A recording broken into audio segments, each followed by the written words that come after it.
Shut up! How you guys doing? How is January treating you? I don't know about you, but I'm coping with the darkest months of the year by editing videos from past trips and then telling you about the gear that I took on those trips. So yeah, this is what I'm here to do today. I obviously released recently my sort of France series where I went hiking in the Alps for 4 days. Well, 3.5 really. Spoilers! But I thought I would, similarly to what I did with my Scotland videos, I thought I would talk you through the gear that I brought, just as a little, and give a couple of tips and things. And the main reason I'm doing it is because I used a few bits of different gear for the France trip, and a much lighter, a few kilos lighter setup and a different rucksack and everything. So,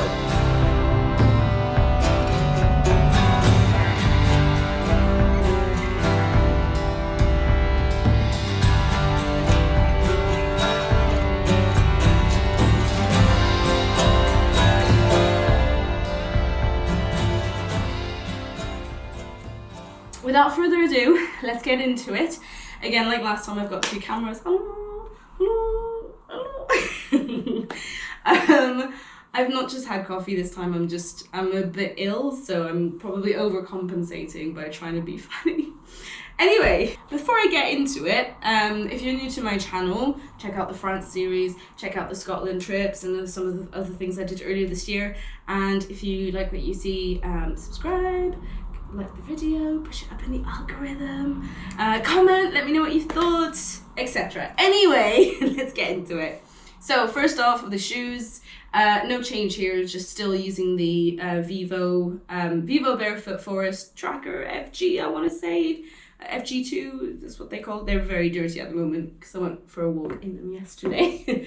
Then I kind of like separated out the clothing that I took with me to France. So on the first day, if you've seen the part 2 of my France series, you'll see that on the first day of the hike, I wore full length trousers, which I have included in the kit here as well. And then I took my first break within hours, and I was just I ditched them. I didn't ditch them, obviously, I just packed them up and wore these shorts instead. And basically just lived in these for the rest of the trip, because it was way too hot to be hiking in trousers, full length trousers. And I just had a tank top sort of thing. And obviously sports bra. I'm not gonna go through all the details, but then I had this shirt, a checkered shirt, which is pretty well worn actually, which I have. It's cotton, so if I had to do this again, I would not go for a cotton shirt, just because it wasn't very breathable, but it was a good protection against, sorry, I live near a fire station. It's really the worst place to be filming stuff is my flat, really. There we go. So, but I included this in my kit, and it was pretty good when the sun was out, just because it helped protect me.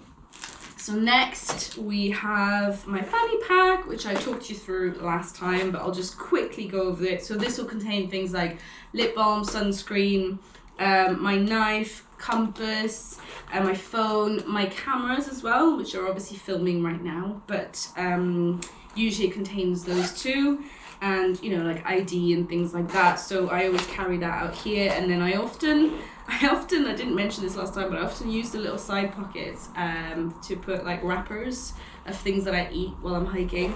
And then I empty them every day into a slightly bigger bin bag, I guess, which I carry with me. There we go. So let's get to the rucksack itself. So first I want to talk about the water system that I used, and that's part of the reason why I'm doing this video today.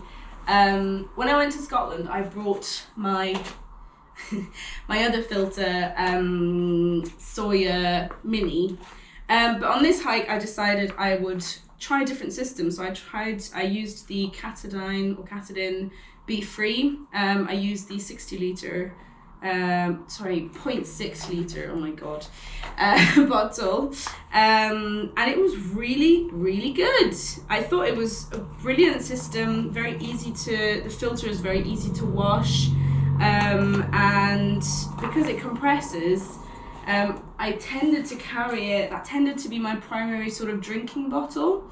So I tended to sort of carry that out front, and then I also bought this little Salomon, and this is like a running, I guess like a running like drinking thing, but it's quite a nice little thing to have again out front. So yeah, water. Continuing on from that, actually, I would like to add that I also brought a sort of 75 litre clean canteen steel bottle, which sometimes I carried it on the outside and it sort of would jangle. But that was a nice and easy one as well to drink out of and easier to sort of filter into. And then I also had my, which I'll take out in a moment, but my Platypus 2 litre sort of compressible water bladder. So that was my water system on this trip in the Alps. I just felt like after the Scotland trip, and I talked about this in the last video, I just wanted to try something different. I didn't want to have the sort of bladder that you sip out of that has to sit in the back of your rucksack. I wanted a bit more flexibility, and it was good because yeah, I hiked in a heat wave, so it was all like, it was quite good to be able to filter sort of really on the go. I still carried the other filter as a backup because it was my first time using the Bivvy. So yes, I should show it like this really. Anyway, there we go. Sunglasses. I am just gonna break everything down.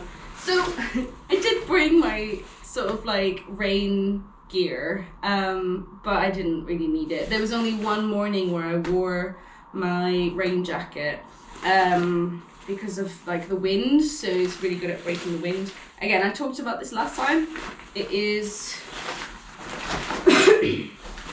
it's a Rab jacket. It's a GORE-TEX jacket. It really honestly was overkill for this trip, and to be honest with you, it spent most of its time at the very bottom of my bag because I didn't really need it. I'm actually going to put this just over here. So before I get more into the inside, so on this rucksack, which is the, I should have said, is the Montaigne, it's Montaigne Trailblazer 44 litre rucksack. Which, to be honest, when you go into the Alps, you notice that most people don't carry more than like a 40 litre rucksack with them. So my kit was still, my overall setup was probably still heavier than some people out there. But for me, this is currently the lightest setup that I'm sort of managing well with. And the weight of it isn't too bad. Should have said again at the start of the video, I weighed this earlier and I weighed like my shoes and extra bits, and it all came to about 12.5 kilos. So still by no means the lightest setup, but you know, over years and years of sort of refining my kit and kind of learning what works and what doesn't work for me, this for now is sufficient. Would I like to go more lightweight in future? Sure, but it's always going to be a work in progress.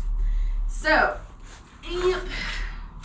Then we have my windshield on this rucksack. I tend to carry it like just behind the sort of back support. I don't know why. I just always worry that if I put it in the bag itself, it's going to pierce the like water bladder because it's a bit pointy at the bottom, but it does probably damages the base of the bag. But I haven't really figured out a better setup for that at the moment. Then we go outside pockets. I should just show you the rucksack really. I'm being a bit I'm sort of doing this a bit on the fly today. So this is the Montaigne rucksack.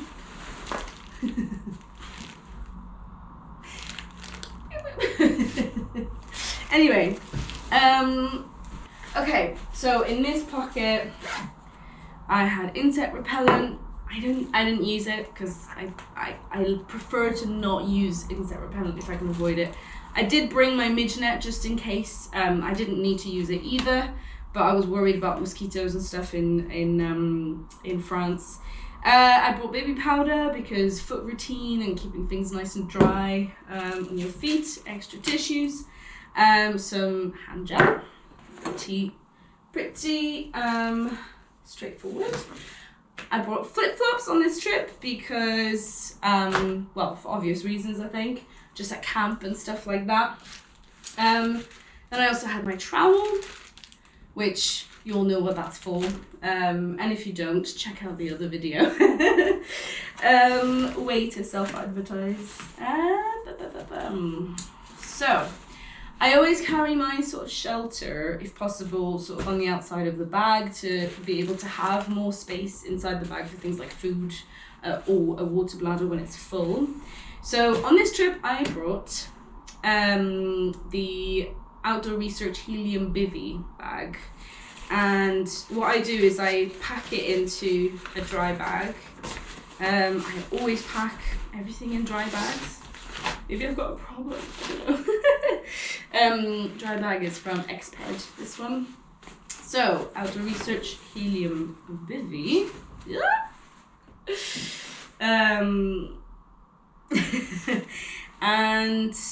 Yeah, it served me really, really well on the France trip. I'll include footage of me using it round about here. And it has a pole as well. So the pole I carry separately so that I can sort of compress this. So the pole I just carry in one of the side pockets of the bag. It's just a little pole like that. Here we go. It keeps reopening itself. Cool. And then generally speaking, on this side I tend to carry snacks. So I just today went into like my stash of hiking snacks and just included loads of them. But yeah, basically, obviously I weighed the bag without any food included in that weight. So obviously your food and water is going to increase the weight a lot, which is why if you're new to hiking and stuff, which is why people talk about base weight and about keeping your base weight down to make the hiking more enjoyable. Okay, so the hiking poles, I've talked about these last time again, so I don't want to bore you with the sort of details, but they are Black Diamond women's hiking poles, and they have saved my life on multiple occasions. I'm not even, like, I'm saying this like dead serious, because yeah, when you're on like treacherous terrain and stuff, it's pretty important to have hiking poles. They can also be a hindrance sometimes, but you just have to you just learn over time, I think, when to sort of stash them away and when to bring them out, which is why it's always good to have attachment points on your bag so that you can attach them. Okay, so that's them. Then we have my famous, very cheap ass pad, which is getting quite worn. I just bought this on I think I bought this on Amazon back when I was still buying stuff from Amazon. We have my cap. Nothing too serious today. It's a Sunday. My buff. So like, again, I said this last time, but I'll reiterate it in case this is your first time seeing any kind of like gear hiking video stuff, but it's good to have things on the outside of your bag that you might need throughout the day, or that you might, so you know, your cap, for something to sit on, your poles, you know, insect repellent, hand gel, snacks, things like that. So, you know, trowel for going to the toilet and things like that. So that's why all of this is on the outside of the bag. So we're going to start getting into the inside. So this is just, I can't remember if I brought a book or not with me to France, so I went without today. But I had obviously the maps, so this is just a notebook for myself, and I had the maps of the area that I was going to.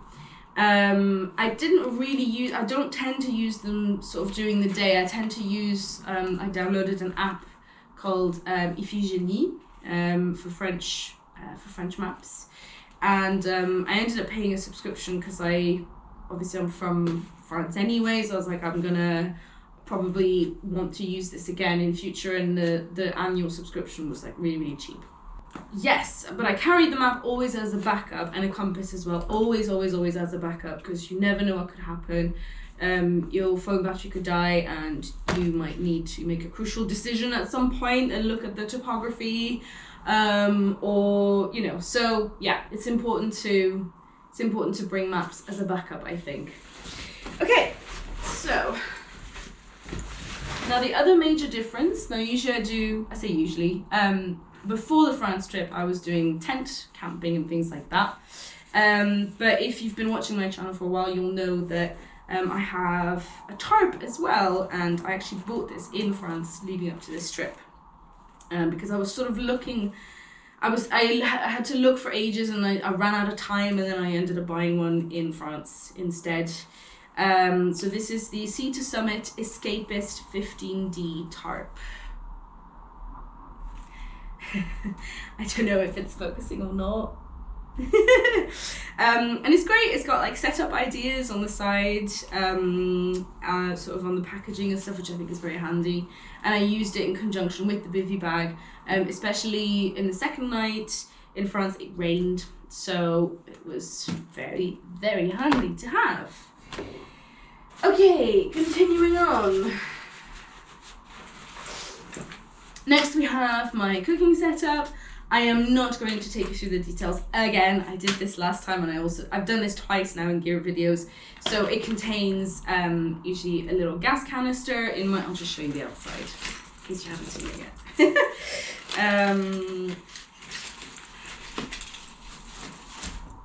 Okay, so it includes the support for the pot. So the support. Not the pot, sorry, the gas canister. So support, gas canister, stove, which is the MSR Pocket Rocket 2, and then the pot is on top. So yeah, and then I have the Sea to Summit long handled spoon. I eat everything with this. And then I had to research this for a while at the time, but I chose a mug that sort of fitted perfectly under the pot, and I just put a little tissue in between them to make sure it doesn't rattle. And then in here is my stuff to light the gas, and the gas canister, and the pocket rocket, etc. Okay, put this down here as well.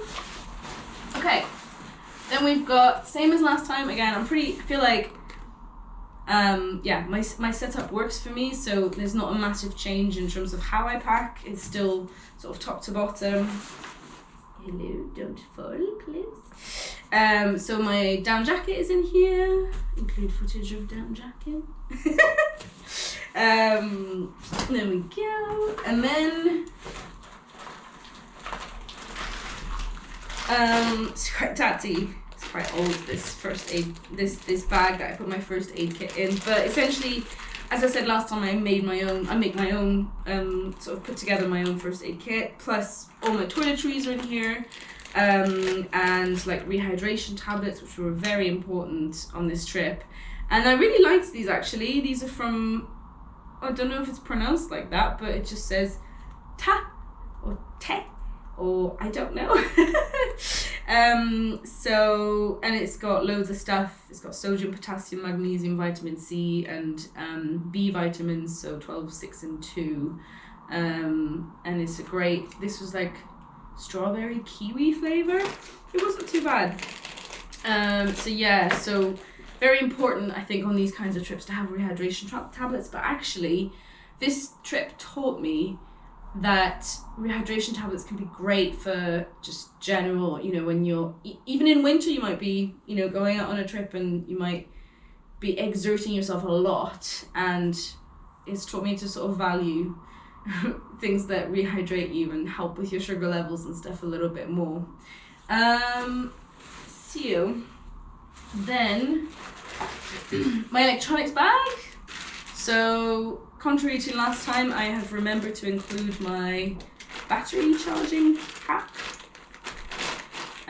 So that's the only thing I'm going to talk about really, because this is all just like, you know, my head torch, charging cables. This is the Anker, I believe it's the 20,000. I can find it. Oh no, 2100, so 20,100 capacity. And it's great. It absolutely is enough for 4 days. It's probably more than enough still for 5 days, depending on how many things you're recharging and stuff. But obviously I have 2 cameras to recharge and a phone. So considering that, it does pretty good. And I say 2 cameras, but actually I've got technically 4 things to recharge because the GoPro has 2 batteries. So I have to recharge each of them as well.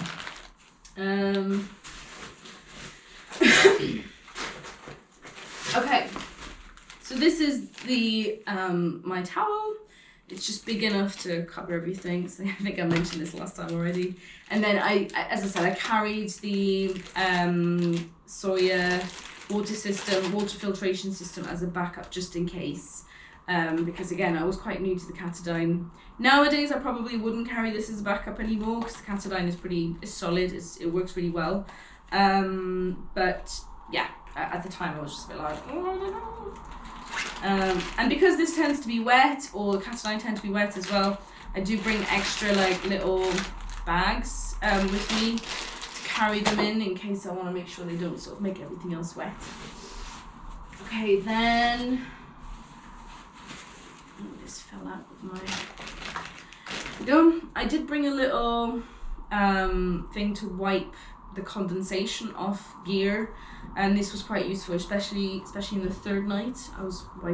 That morning I was wiping like I couldn't even dry it all, to be fair, but it's quite a useful little thing to carry, or if you need to like wipe something else. Yes, and then so this bag has a little pocket at the top. I don't know if you see it properly, but essentially I just put little bits and bobs in there that I might need. I carry a golf ball with me because it's good for like massaging your feet at the end of the day, like under the feet, like putting pressure on them and stuff. So I carry a golf ball with me. I carried a clothes peg. Now I just carry the one because actually I just use it for my bivvy bag to hold the sort of material by the hoop. So again, you'll see that in footage. Obviously sun cream and after sun, very, very important. And soap. Again, no surprises there. This is very similar to last time. Okay, this is the platypus that I mentioned. And it goes into, there's a sleeve, there's a sort of like pocket at the top of, what's sort of the back of this bag. Get my words out. Okay, and then it's just, yeah, I believe it's just the clothes and the sleeping system left. So in here I had like a couple of pairs of socks, 1 pair of socks for the night as well, but I didn't really need it. Obviously my night sort of like clothes. Yeah, and then finally the sleep system, which again I talked you through last time. So I always pack my bag. As I said, I always put the sleep system at the bottom, pack that down first, and then put everything else on top. It's sort of in order of what you might need. So for example, things like, if you're hiking in like warm weather, you're not going to need something like your down jacket or your upper layers, you know, like your, I don't know, your camp clothes, like things you're going to need for the night. You're not going to need those during the day. So I always pack those in first, and I don't need to access them then during the day. Whereas things like, you know, sun cream and stuff, you want to be able to access quite easily. I just realised I forgot to mention food. I just packed like a little example bag of food. I took this out earlier and forgot to mention it. What was nice on this trip actually is that, and I brought a few of them home as well, but I bought a few meals in shops in sort of hiking shops and stuff in France. So I got to try different brands and stuff. This one is from, I'm guessing it's pronounced the French way, so Voyager.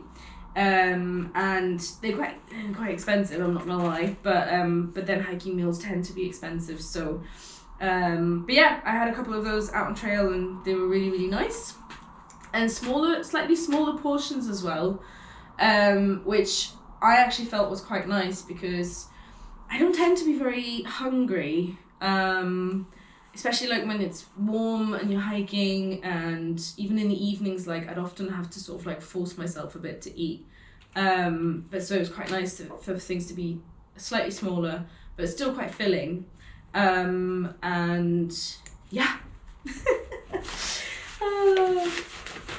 And then the sleeping system, as I said. So I'll just recap it, just in case. So this is my pillow, Trekology pillow.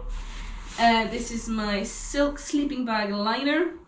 I did use it in France, but again, like my sleeping bag was quite warm for those temperatures, but it was nice. It was nice and cozy, and I still used it because it keeps your sleeping bag cleaner if you use it.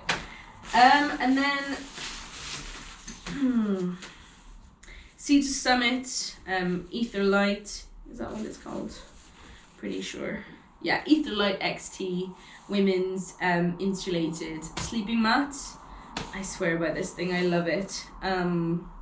Yeah. And my sleeping bag, which I've talked about before, which is a -1 comfort sleeping bag. And it is by Exped, and it is, I know the make is on here somewhere. I did the exact same thing last time. I should just start remembering the brands of the things that I buy. It's called Winterlite, and it is, yeah, comfort -1, limit -6, and it's good. I like this sleeping bag. Again, probably a touch too warm for the weather I was in France, but still very, very pleasant, very nice. And because I had the Bivvy bag, actually, like I was able to just sort of sleep with the Bivvy bag hood kind of open and just have the mosquito net, and that wasn't too bad then for like sort of airing out the sleeping bag and not getting too warm in this. Airing out the Bivvy bag. Anyway, check this to the side, and that's it. So yeah, the main changes on this trip were obviously carrying a lighter rucksack, which I felt was going to be necessary, really. You know, because it doesn't require that much to be added really to it in the Alps in the height of summer. I got there in the end. What is this sentence? I like this bag because it's a roll top bag. It's part of the reason I went for it, and it was cheaper than if I was buying like one of the sort of like tailor-made like American brands, which maybe someday I will get to, but I also wanted something that still had a bit of back support, and this has like a single metal sort of rod going through the back.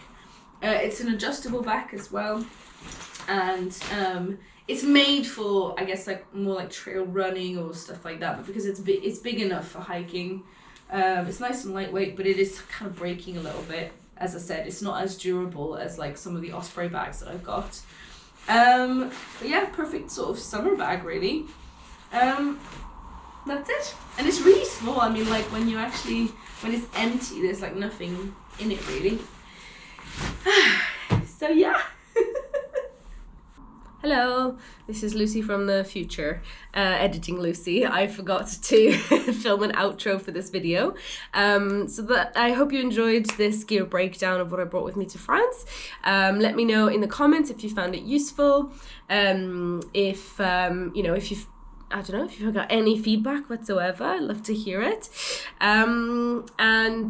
Yeah, please like, share, subscribe, tell your friends, grandparents and pets, and have a look at what other adventures I have on my channel while I'm doing this. And yeah, I'll see you in the next one, guys. And just remember, before you go, hike your own hike. Not everything's gonna work the same for everyone. So just, you know, we all learn through trial and error, so do I, and You know, it's what works for me might not work for the next person. So just bear that in mind, and get out there and make your own adventures. All right, take care, boys. Take care, boys. Take care, guys. Bye.